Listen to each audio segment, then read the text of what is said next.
Hello and welcome to Breaking Ground on iPropertyRadio with myself, Carol Tallon, the show where we chat to industry experts to get a view on what's happening on the ground and to learn about new trends emerging within the construction industry. This show is brought to you in partnership with Place Engage, a data-driven platform for more successful public consultation and community engagement for your next development project. Today, I'm delighted to be joined by a returning guest, Thomas Campbell, Managing Director of TA Group. Thomas, you're very welcome back. Thank you for joining us today. Carol, thank you very much for having me back.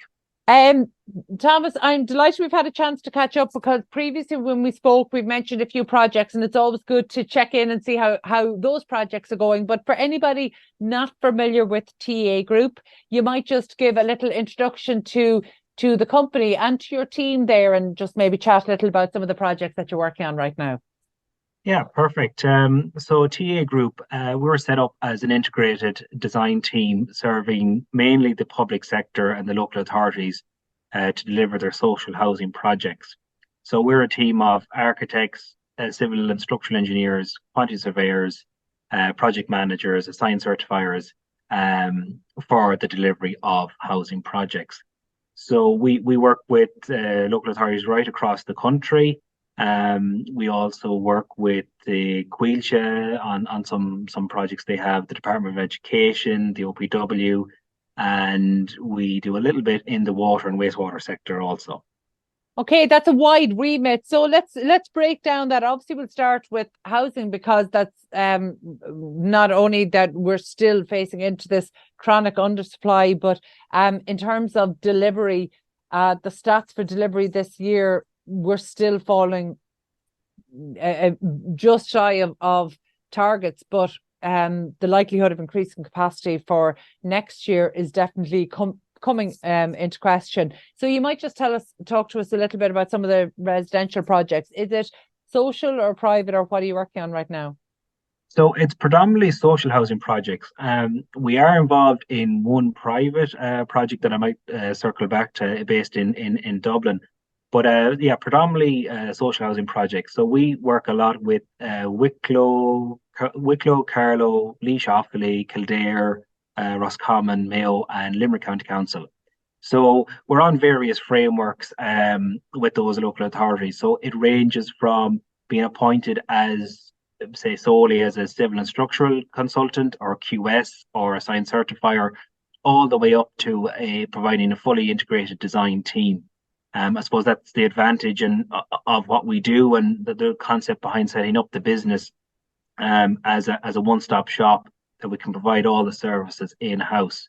So, for example, Roscommon County Council, we have a number of projects with them where we've taken the project from concept through planning, detailed design, and are about to appoint the works contractor. And then we'll obviously supervise the works contractor during the build and fulfill the role of assigned certifier when it's completed. Another interesting project that we're involved in is a design build delivery platform with Wicklow and Wexford County Council. So I suppose the Department of Housing are always looking at ways of increasing supply and delivery of housing and cost certainty. So one particular model they've looked at is this design build model. So the local authority will bring a project as far as planning and then issue it out to tender to a design build contractor to progress the detailed design and then obviously commence the build. The concept behind it is one, cost certainty for the client, but also an increase in turnaround or decrease in turnaround time, increase the speed of the project. So we were lucky enough to team up with KTL Construction based in Enniscorthy in Wexford. And we were successful in securing a position with Wicklow and Wexford County Council frameworks. So we've started just our first project there in Tinahely in Wicklow. It's 20 units. We received gateway approval there about a month ago. So we'd 2 months of intense design up front, and then mobilized to site with the aim of delivering those 20 units inside 12 months for Wicklow County Council. Thomas, when we first spoke, it was in the early days of the business. So we're going back, 3, possibly close to 4 years now. In that time, a lot of how social housing is being delivered has changed. So you might just talk us through maybe some of the changes that you've seen over the last 4 years and particularly post-COVID. Yeah, so I suppose, just touching back on what I had just discussed, in terms of the delivery model and the frameworks, there's certainly a move by a certain number of local authorities to move away from individual consultancy appointments to a fully integrated design team. That's one kind of move in terms of procurement and delivery. In terms of, I suppose, design and concept design, there is certainly a push to embrace alternative methods of construction, be that offsite construction, or in the case of Tinahely, where and a few other projects, we're progressing with ICF construction. So there is, I think, an acceptance by local authorities that they have to look at this and embrace it, because the trades, the traditional wet trades, aren't there any longer, and just, I suppose, the speed of delivery and looking at all supply chain opportunities for delivery of housing, that they have looked at that and are certain to embrace it. We've spoken a lot on this show about offsite and other modern methods of construction in terms of speeding up delivery, and we know that there's an adoption that we were still waiting for that to ramp up, and we've seen a huge improvement of that, but it's an improvement from a low base, so we're certainly not where we need to be. And whenever I'm speaking to manufacturers and those delivering whether it's 2D or 3D volumetric, they always point to the design first, so design for manufacture and assembly as being such a vital first step. But a couple of years ago, that wasn't perhaps taken into the tender and procurement process, and we know that's starting to change. But in your experience now, as you're coming through kind of with this integrated design team approach, are you starting to factor in offsite, whether it's ICF or whatever of the other MMC categories? Are you starting to factor that in then from pre-design stage almost? Yes, we are, and I suppose we're always looking and reviewing our designs from a constructability point of view. Like, we actually have one very recent example. Now, it was only a small project, but it was a number of units for Wicklow County Council that started off as a concept design in terms of layout and what the end user required. But as the design developed and some late information came back from the end user, all of a sudden the project and the unit got very complex from a fireproofing point of view and literally a structurability point of view. So we ended up having to pause, rethink, and kind of, I won't say start from scratch, but redesign the structure so that it would facilitate, be it a timber frame offsite manufacture, or even just simplify the build on site from a fireproofing point of view. So yeah, it's, I suppose, the beauty of having an integrated design team is you can make those changes very quickly and adapt them into your design when you have your architect, your engineer, your QS all sitting around in the one office. You can make those changes very quickly and keep the project moving forward. And actually, let's talk a little about TA Group, because you mentioned there the different disciplines you have between your architects and now an in-house QS, and of course you have a property inspector. We've spoken previously about the scale of property inspections that your company does across Ireland, but particularly in the Northwest. You might just talk to us a little bit about the company and how that's evolving. So now you've an in-house QS. What is that bringing to the team? So since the start of 2023, we've increased. Took on 3 new staff, so we increased to a head count of 7 now. So the way it's structured, we have our 3 architects that feed in then to myself, that looks after the civil and structural and a site certifier part of it, and then kind of parallel to me is our quantity surveyor. And then behind that we have administration staff here in the office that look after that side of things, and a building inspection technician. So, and amongst our 3 architects, we have a core competency in fire safety, which is obviously a big part of what we do. So, in terms of be it obviously new build projects, capital projects, I'm sitting here alongside the architect, and we're developing our designs, and our quantity surveyors also sitting in the office. So they're building up their BOQ and their specification. We're all kind of working hand in glove together. When it comes to our property inspection side of the business, and like I said, we inspect a lot of properties for satisfying the minimum rental property standards. That person always, when they come back to the office and we're reviewing their reports, again, I'm sitting there looking at it from an engineering point of view or a fire engineering point of view, and our architect is there reviewing it from compliance with Part K or Part M or Part B. So we have all the competencies in-house to tick all the boxes from a building regulations point of view. So it works seamlessly, it works very well, and we're supported by an external consultant in terms of M&E that plugs in when we're required. So maybe in another year or two we'll have M&E in-house as well, and we have everything in-house, but we have the vast majority and core competencies in-house, and it works well. It's streamlined. It means we can get through projects fairly quickly. It keeps our overheads down compared to, say, consultants that have to match together. So makes us competitive as well when tendering for work. And obviously that's contributing to the wide range of projects that you're in a position to take on as well. One that I'm particularly interested in is that TA Group has been appointed as the integrated design team by Laois County Council for the redevelopment of the town centre project of Ballinakill in County Laois. So obviously there's been so much talk with the town centre first policies. We're seeing regeneration in rural villages and regional towns.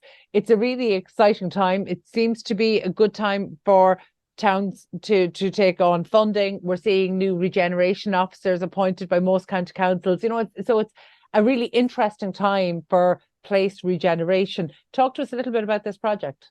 Yeah, so that project, like I said, it's based in Ballinakill. So it's a derelict building that's there for a number of years. So Laois County Council's concept for that is redevelopment of that into I think it's 3 one-bed apartments on the site. So our role in the project is to take their concept design, obviously bring it through planning, detailed design, appointment of the works contractor, and oversee the works. So we're providing architectural, civil structural, fire engineering, M&E, quantity surveying, and project management services.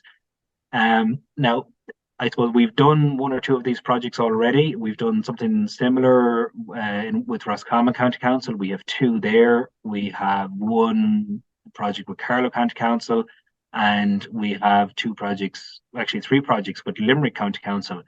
So that particular project in Laois, we highlighted to the client, even as part of our tender submission, of how we could possibly maximise the site and possibly get a 4th unit on that site to the rear of the proposed redevelopment. And something that we've learned from other local authorities is, yes, you want to maximise the site, but also you don't want to create a situation where you could create a zone for antisocial behaviour or secluded areas or dead-end areas. So something that we've tried to incorporate into our designs is this passive supervision. So while you have your maybe 2 units at the front of the site, you leave a satisfactory opening, that it's not an alleyway, but more of a little opening and a common area to the side of the units to the front, which then you can physically see the unit to the rear, and you have a common garden area between both. Create a little mini square, for want of a better word. That's an important part of the redevelopment, and not just numbers. And is that particular site in town centre? Is it actually in the village? It is, yes, yeah. It's just off the main street. Yeah, because at the moment, I know there's a huge emphasis in tackling dereliction, tackling vacancies. But we've spoken to the vacancy officers is in certain local authorities around the country, and there really is a difficulty in identifying those, and the length of time then from when potential vacancy spirals into dereliction. There can be a long period of time before the local authority actually takes in hand, even where this is local authority land. And so that's something that we know needs to be incentivized at the moment. But in terms of delivering projects, we're seeing local authorities building up their I suppose building up the expertise in being the project owner again, because there's many local authorities that just wouldn't have done that over, maybe the previous decade. So how has that experience been for you, given that you're working with so many different local authorities? So yeah, there's certainly a difference across the local authorities based on one, the size of the local authority, and the size of their department. So some local authorities that would have a very strong architectural department and are happy to lead projects and just bring in the various consultancies as they require. Where other local authorities, because of obviously they have to look after their own funding streams. So over the years, their housing department may have suffered from staffing levels or the level of expertise. And we've certainly seen over the last maybe 15 months, 18 months that they are really starting to invest in their staff and the number of staff and kind of rebuild those departments. I suppose it has helped our business grow because they've had no option but to outsource the design and the design team, and that's where we step in. And I suppose from a resource point of view, the local authority, they can have maybe one individual looking after a multiple of projects as the client's representative, and allow the design team to get on with the work and develop the design and progress the housing. So yeah, it's different across the local authorities. Like I said, it depends on their size and what staffing they had. Of course. And look, I'm very conscious of your time. Thank you for being so generous and being with us today. But I suppose maybe a final question is, what does the pipeline for 2024 look like for you guys? So a lot of our projects in 2023 were going through design phase and are now about to start on site in 2024. So from a business point of view, obviously a lot of our time will be involved in those projects on site. And then obviously the aim is to secure future tenders for 2025 that we start into the design of those. Something I've been balancing myself is to try and figure out, well, where is the sweet spot for TA Group? What are we hoping to achieve here? I have seen companies that have grown very quickly and have got to a particular size with the intention of maybe being bought out by a multinational company. I don't know if that's where TA Group will go. I do see our strength in being agile, competitive from a tendering point of view. I think to future-proof our business, if you get too big, you need big projects, and you're not going to have that in Ireland. There's a lot of companies out there. So I think the sweet spot for TA Group is that we're competitive to deliver projects from 2 to 30 housing units. So it's building maybe a team around that size that can deliver that. I would like to get more involved in other sectors. Like I said, my background initially was the water and wastewater sector, so I would like to get back to a little bit more of that, just for diversity in terms of the portfolio of projects that TA Group are involved in. So maybe that's an area we need to focus on for 2024 and 2025. That's a really interesting one, and particularly when you talk about maybe the sweet spot, because there isn't just one right strategy, obviously. And it's interesting, only very recently I was having a conversation maybe about not just that there is no correlation, but that there might actually be an adverse correlation between the size. Once you go past a certain point, actually the margins, once you go past a certain turnover, the margins start to tighten further, and that actually there is a sweet spot for every company. And I wonder, and the question we raised at the time was, I wonder, is that only evident in retrospect? Do you only know after you've gone past it? It's interesting to hear you think about it now, in terms of the strategy, because again, you're only 4 years in. So like, if you were looking ahead to year 10, what would you expect? Where would you expect to see TA Group, or which tier would you be sitting alongside? Yeah, I know, because when we established the business, I remember I said to a few people, I don't want to be a situation where I'm sitting looking at maybe 15 or 20 people in an office. I didn't think we'd get to a head count of 7 in 4 years. So what does 10 years down the line look like? I don't know. I still don't think kind of breaching the 15 head count is where we want to be, but who knows? Very good. Well, look, I look forward to the next time we check in a couple of months, or hopefully towards the middle of next year. I always love hearing about your projects, getting the project updates. And I think there's been amazing growth in the company over the last 4 years. And it's been really exciting to watch along. So I look forward to checking in with you in year 5. So thank you so much for being so generous with your time today. That was Thomas Campbell, Managing Director of TA Group. My thanks to show producer Katie Tallon and to the production team at Hear Me Roar Media. Also thanks to Place Engage for making these conversations possible. And thank you indeed for tuning in. We'll catch you on the next episode of Breaking Ground. In the meantime, please be sure to check out all of the other Irish and international construction and real estate shows on iProperty Radio.